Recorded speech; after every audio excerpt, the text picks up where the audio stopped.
Imagine, Episode 21, by Bernard King and Gemma Lumarine.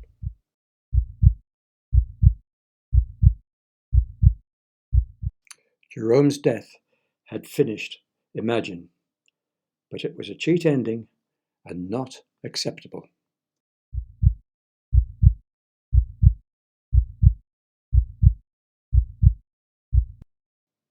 Jerome's wife had left £600,000. Julian was laughing.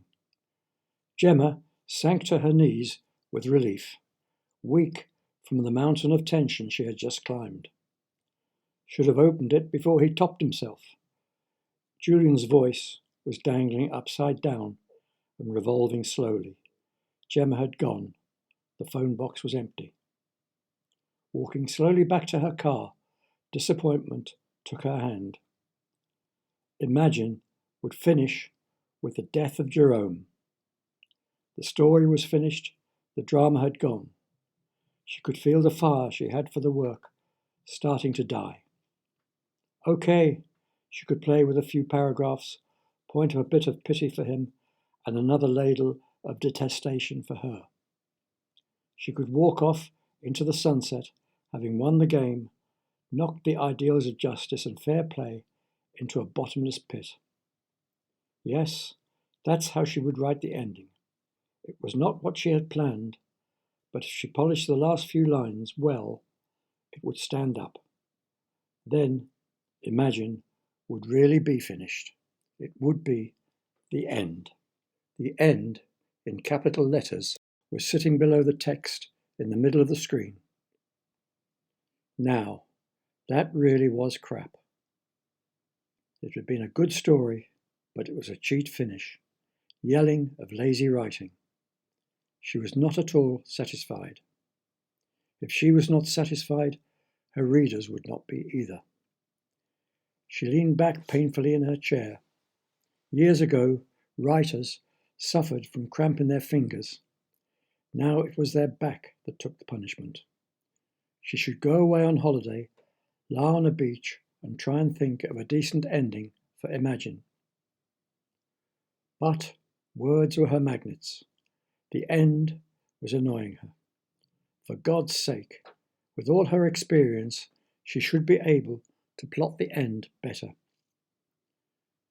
One of her tricks when an impasse opened in front of her plot was to think around the problem. Jerome's suicide had buggered everything. Okay, let's reverse it. Jerome's suicide has made the story even more brilliant. She stared at the last paragraph on her screen. Her imagination kicked aside her anger. So Jerome was dead. Her plot to see how many people she could force him to kill had died with him, shortening the book to 195 pages. But now she thinks it's good he committed suicide. Perhaps that twist to her story had not been right. Was destiny telling her to think again? Perhaps the whole idea of Jeremy and her power over him had been wrong, or even worse, banal. Then the tingle started. Somewhere, she had no idea from where, an idea, no, not even an idea, a thought had placed itself in her mentality. As often when she wrote, the ending of the idea had presented itself before the beginning. And now further elements, scenes, happening, plot, and storyline were fighting with each other for her attention. Her screen was already covered in script, and she was working too fast. The ideas were tumbling into a knotted mess. Taking a large pad, she drew a circle in the center, impatiently scribbling Jerome's name in the middle. From the circle, she drew out straight lines, which she connected to the thoughts she copied from her screen. For 3 hours, her pencil skimmed across the pad, blackening it with her plotting. Then it was finished. The skeleton of the end of Imagine was waiting for her to put flesh on its bones. She sat staring at the pad, What she had written was sending shivers down her back. Imagine had killed Nicholas and Jerome, and now it was turning on its author. The book was taking her over. There would be no Jerome or Nicholas to take the pain this time. She had a choice. Write the ending she had just created, or just tear everything up and start again. Nothing in fiction is written in stone. She couldn't. It was just too good. Not just because it ended the story with a finish that would hit the reader between the eyes. It would be a unique and major publicity stunt. It would not only establish her as a serious author instead of the perpetual blood and thunder she was known for, but it would also propel her to the top of the International Authors League. She would be taking a terrible risk. Her plot could go horribly wrong. She could die. It was a huge decision. The penalties she could pay for the mishaps to her storyline were beginning to excite her. The anticipation of facing danger herself, instead of writing it, was making her tremble. She could think like this for days, living the risks. What adventure! It would be wonderful. She would kick off the action first thing in the morning. Charlie must get her a pistol with the necessary ammunition. A big pistol with big bullets, bigger than the one she already had. She would meet Charlie this time. It would not matter if he recognized her. In fact, it would mean more publicity, and publicity sold books. She chose a statue in front of Buckingham Palace for the meet. She did not know Charlie, just his reputation, so the more public the venue, the better. He had been instructed to sit on the circular part of the base of the statue facing the palace, with his left hand in his pocket at exactly 11 a.m.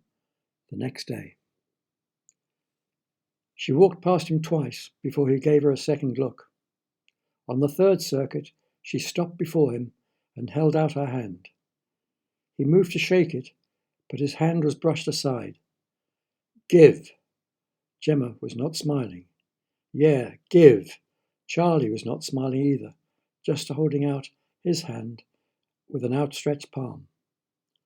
Put it on the wall. Gemma was not about to be taken. There's a company of soldiers marching towards us. I can count 7 policemen and 2 sentries, and God knows how many in plain clothes, and you want me to put a magnum on the wall? Try it. Live dangerously. The doll was fucking mad. She was smiling at him now. Hadn't she heard of surveillance cameras, long-distance microphones, and probably eavesdropping equipment he had never heard of? I don't take cards. He solved the problem. Taking off his coat, he laid it on the stonework. It's in the right-hand pocket. I don't believe you. The revolver was out and in her handbag in a microsecond. Charlie blinked. His gun had gone, and he'd not been paid.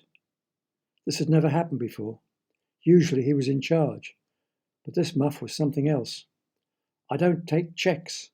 It was a hint, in case she had overlooked his dosh.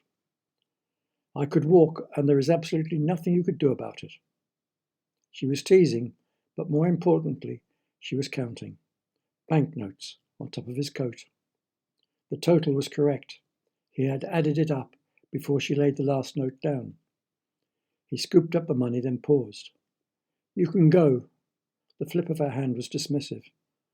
What about my coat? No one charges for gift wrapping. And that was it. He watched as his nice warm coat was casually thrown over her arm. He watched as she raised her other arm, summoning a taxi. He watched the taxi and his overcoat vanish up the Mall. Then he shivered.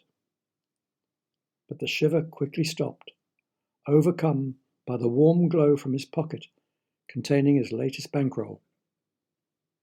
Back in her flat, Gemma slipped the revolver out of Charlie's pocket. She had asked for a big gun, and she had got one. It was really large. It would mean a lot of rehearsing. For the next 3 days she practiced. working out angles, distances, and timing. The more she rehearsed, the more her confidence grew. The revolver, at first heavy and awkward, now slipped out of her bag almost unnoticed.